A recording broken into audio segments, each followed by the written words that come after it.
Nobody killed her for money. Nobody for revenge. They didn't even like her, they just needed a reason to torture. The scariest part? There is no reason.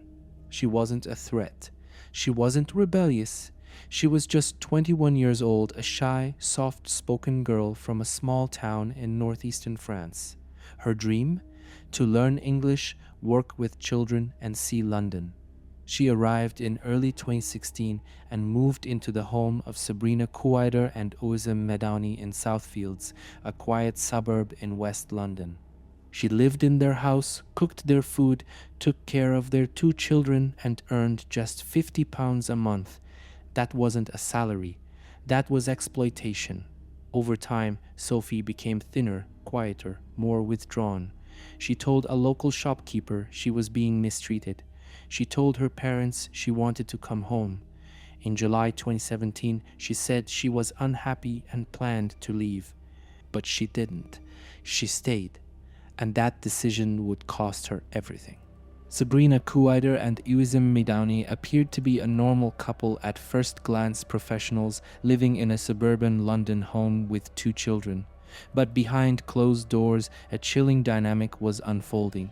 Sabrina, a 35-year-old aspiring fashion designer diagnosed with borderline personality and delusional disorder, became obsessed with paranoia. Her partner, Oussem, a 40-year-old financial analyst, was susceptible, easily drawn into her distorted thinking. Their relationship created a perfect storm of folly, a shared psychosis. The delusions growing in Sabrina's mind didn't stay locked in her head. They spread to Oussem. Together, they turned their home into a psychological pressure chamber. In that environment, Sophie started to feel less like a person and more like a puzzle piece in Sabrina's twisted fantasy. This wasn't a marriage of equals. It was a hostage situation fueled by mental illness and manipulation, where the vulnerable Sophie was trapped between a couple gone mad. Sabrina Kouaider and Oussem Medani lived what looked like a normal life in suburban Southfields, London, with their 2 children. But behind closed doors, reality was collapsing. Sabrina, 35 years old, had been diagnosed with borderline personality disorder, depression, and delusional thinking. She was unpredictable, controlling, and obsessed with the idea that people were out to destroy her. Oussem, 40 years old and quieter by nature, didn't stop her. He followed. What began as paranoia slowly turned into obsession. Sabrina believed Sophie was plotting against her, and Oussem, instead of protecting the girl living under his roof, chose to believe the lie. This wasn't a house with 2 adults making decisions. It was a house where one woman's delusions ruled and one man helped carry them out. Sophie didn't walk into a job, she walked into a storm, a psychological trap set by 2 people who had already stopped seeing the difference between truth and fantasy. Sabrina Kouaider became convinced that Sophie was not just a nanny but a spy, not a metaphorical spy, a literal agent working against her. Sabrina believed Sophie was secretly working with Mark Walton, her ex-boyfriend, a former member of the boy band Boyzone. In her mind, Sophie was feeding information, sabotaging her life, and trying to ruin her from within. There was no evidence, no texts, no contact, no recordings, but none of that mattered. The idea had already taken root and Sabrina was determined to prove it, no matter how twisted her methods had to become. She forced Sophie into repeated filmed interrogations, accusing her of crimes she didn't commit. She claimed Sophie was practicing black magic, that she was poisoning the house, that she had hidden cameras. Every lie fed the next one. And as Sabrina spiraled deeper into delusion, Oussem didn't stop her. He watched, he listened, and eventually he joined in. This wasn't just paranoia. It was a full-blown fantasy, one that ended with an innocent girl being treated like a criminal in the one place she should have felt safe. Sophie wasn't just physically abused, she was broken down mentally, step by step, until she couldn't fight back. Sabrina and Oussem didn't need chains. They used fear, control, lies.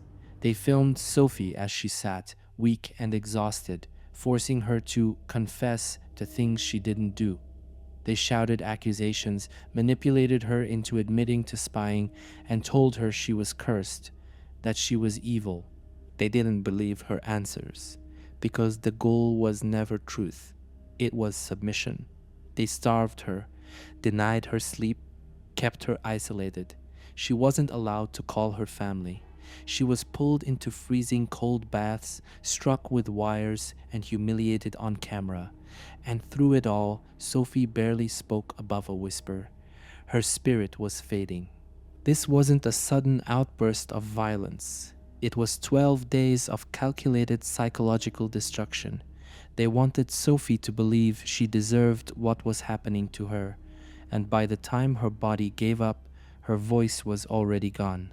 For 12 straight days, Sophie Lionnet lived in a house that had become a prison. She was no longer treated like a person, she was treated like an enemy.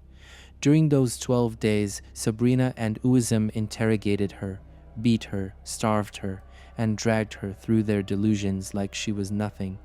Her body showed the truth they tried to burn: broken ribs, a cracked jaw, bruises from repeated blows. They gave her no food. They refused her medical care.